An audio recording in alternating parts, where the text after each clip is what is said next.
ఇది బాబు తీసు. 10 రూపాయలు చిల్లర లేదు సార్. పర్వాలేదు బాబు, ఉండని. Thank you sir.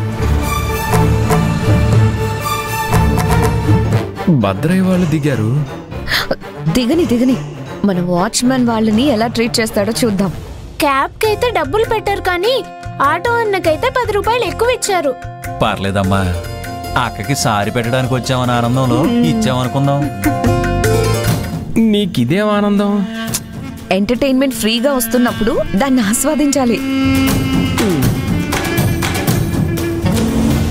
ఇంత పెద్ద ఇంటికి రావాలంటే గుండె గుబేలమంటుంది భద్రయ్య. ఏం కాదు అత్తయ్య, పదండి.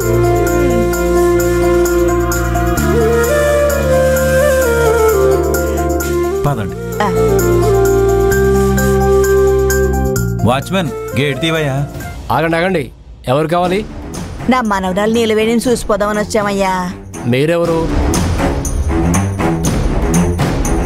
నీలవేణి నా కూతురయ్యా. నువ్వు కొత్తగా వచ్చినట్టున్నావు. నేను కూడా ఈ ఇంటికి వాచ్మెన్ గా పనిచేశా. ఎందుకు వచ్చారో చెప్తారా? ఇంట్లో వాళ్ళు కూడా అడగరు కానీ వాచ్మెన్ లో ఆరా తీయడం ఎక్కువైపోయింది. మా డ్యూటీ మేము చేస్తున్నామమ్మా. ఏంటి గొడవ? చిన్నమ్మగారు వచ్చారు.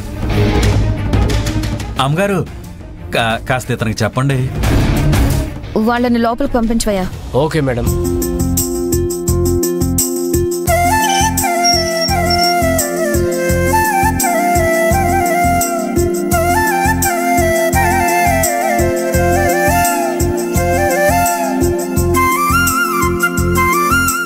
ఎంతైనా మా ఆవిడ చెప్తేనే ఇక్కడ ఎవరైనా వినేది.